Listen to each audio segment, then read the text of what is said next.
ಇನ್ನು ಕೇಂದ್ರ ಬಜೆಟ್ನ ನಡುವೆ ಎಚ್ ಡಿ ಕುಮಾರಸ್ವಾಮಿ ಅವರಿಗೆ ಒಂದು ಚಾಲೆಂಜ್ ಎದುರಾಗಿದೆ. ಕೊಟ್ಟ ಮಾತು ಉಳಿಸಿಕೊಳ್ಳುವ ಅನಿವಾರ್ಯತೆ ಕುಮಾರಸ್ವಾಮಿ ಅವರಿಗೆ. ನುಡಿದಂತೆ ನಡೆದು ಟಾಂಗ್ ಕೊಟ್ಟಿದ್ರು ಈ ಹಿಂದೆ ಸ್ನೇಹಿತ ದೋಸ್ತಿ ಚಲುವರಾಯಸ್ವಾಮಿ. ಈಗ ಮಾಜಿ ದೋಸ್ತಿಗೆ ಸೆಡ್ಡು ಹೊಡೆಯಬೇಕಾದ ಸಂದಿಗ್ಧ ಪರಿಸ್ಥಿತಿ ಕುಮಾರಸ್ವಾಮಿ ಅವರಿಗೆ. ಎಲೆಕ್ಷನ್ನ ಸಂದರ್ಭದಲ್ಲಿ ಬೆಟ್ಟದಷ್ಟು ಆಶ್ವಾಸನೆಗಳನ್ನು ಕೊಟ್ಟಿದ್ರು, ಅದನ್ನೆಲ್ಲವನ್ನು ಈಡೇರಿಸಬೇಕಲ್ಲ ಈಗ. ಹಾಗಾಗಿ ಅತಂತ್ರ ಸ್ಥಿತಿಯಲ್ಲಿ ಎಚ್ ಡಿ ಕುಮಾರಸ್ವಾಮಿ ಅವರಿದ್ದಾರೆ. ಮಾಜಿ ಸ್ನೇಹಿತನಿಗೆ ಸೆಡ್ಡು ಹೊಡಿತಾರ ಹಾಗಾದ್ರೆ ಕುಮಾರಸ್ವಾಮಿ ಅನ್ನೋ ಪ್ರಶ್ನೆ. ನಂದೀಶ್ ಇದ್ರ ಬಗ್ಗೆ ಡೀಟೇಲ್ಸ್ ಅನ್ನು ಕೊಟ್ಟು ಹೋಗ್ತಾರೆ. ನಂದೀಶ್, ಈ ಹಿಂದೆ ಮಂಡ್ಯದಲ್ಲಿ ಚುನಾವಣೆ ಆಗ್ತಾ ಇದ್ದಂಥ ಸಂದರ್ಭದಲ್ಲಿ ಬೆಟ್ಟದಷ್ಟು ಆಸೆಗಳನ್ನು ಇಟ್ಕೊಂಡಿದ್ರು, ಭರವಸೆಗಳನ್ನು ಜನರಿಗೆ ಕೊಟ್ಟಿದ್ರು. ಈಗ ಆ ಎಲ್ಲ ಭರವಸೆಗಳನ್ನು ಈಡೇರಿಸುವಂಥ ಸಮಯ ಬಂದಿದೆ, ಅದು ನಾಳೆ. ಜನ ಏನು ಹೇಳ್ತಿದ್ದಾರೆ ಒಂದನೇದು, ಎರಡನೇದು ಕುಮಾರಸ್ವಾಮಿ ಅವರ ಕೈಯಲ್ಲಿ ಇದೆಲ್ಲ ಆಗುತ್ತಾ ಅಂತ, ಸಾಧ್ಯ ಆಗುತ್ತಾ ಅಂತ.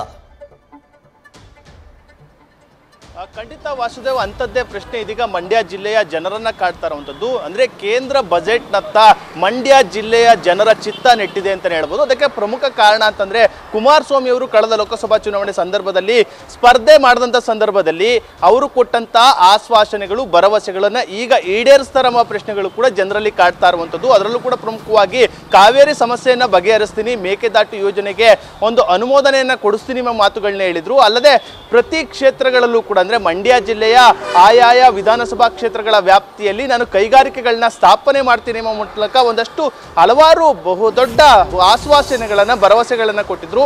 ಅವೆಲ್ಲವನ್ನು ಕೂಡ ಈ ಬಜೆಟ್ ನಲ್ಲಿ ಒಂದು ಅನುಮೋದನೆ ಕೊಡಿಸಿ ಎಲ್ಲಾ ರೀತಿಯ ಒಂದು ಕೊಡುಗೆಯನ್ನು ಮಂಡ್ಯ ಜಿಲ್ಲೆಗೆ ಕೊಡ್ತಾರ ಎಂಬ ಪ್ರಶ್ನೆಗಳು ಕೂಡ ಕಾಡ್ತಾ ಇರುವಂಥದ್ದು. ಅಷ್ಟೇ ಅಲ್ಲ, ಜನರ ನಿರೀಕ್ಷೆಗಳಿಗೆ ಒಂದು ಬಲವನ್ನ ಕೊಡ್ತಾರ ಅಥವಾ ಜೊತೆಗೆ ಮಾಜಿ ದೋಸ್ತಿ ಚಲುವರಾಯಸ್ವಾಮಿ ಅವರಿಗೆ ಟಕ್ಕರನ್ನ ಕೊಡ್ತಾರ ಅಂತ. ಯಾಕೆಂದ್ರೆ ಈಗಾಗಲೇ ರಾಜ್ಯ ಸರ್ಕಾರದಿಂದ ಚಲುವರಾಯಸ್ವಾಮಿ ಅವರು ಒಂದಷ್ಟು ಯೋಜನೆಗಳನ್ನ ಮಂಡ್ಯ ಜಿಲ್ಲೆಗೆ ಕೊಡಿಸಿರುವಂಥದ್ದು. ಅದರಲ್ಲೂ ಕೂಡ ಪ್ರಮುಖವಾಗಿ ಮೈಸೂರು ಕಾರ್ಖಾನೆಯ ಪುನರಾರಂಭ ಮಾಡುವಲ್ಲಿ ಚಲುವರಾಯಸ್ವಾಮಿ ಅವರ ಪಾತ್ರ ಬಹುದೊಡ್ಡದಾಗಿದೆ. ಅಲ್ಲದೆ ಏನು ಮೈಸೂರು ಕಾರ್ಖಾನೆಯ ವಿದ್ಯುತ್ ಬಾಕಿ ಬಿಲ್ 50 ಕೋಟಿ ಇತ್ತು, ಅದನ್ನು ಕೂಡ ಮನ್ನಾ ಮಾಡಿಸುವಲ್ಲಿ ಯಶಸ್ವಿಯಾಗಿದ್ದಾರೆ.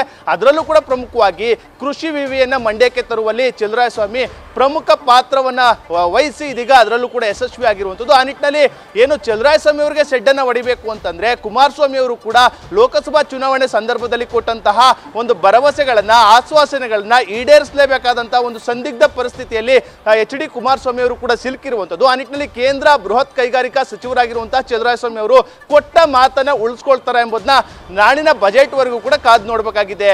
Vasudev. Okay, thank you Nandish. News first ನಿರ್ಭೀತಿಯಿಂದ ನಿಮ್ಮ ಪರವಾಗಿ.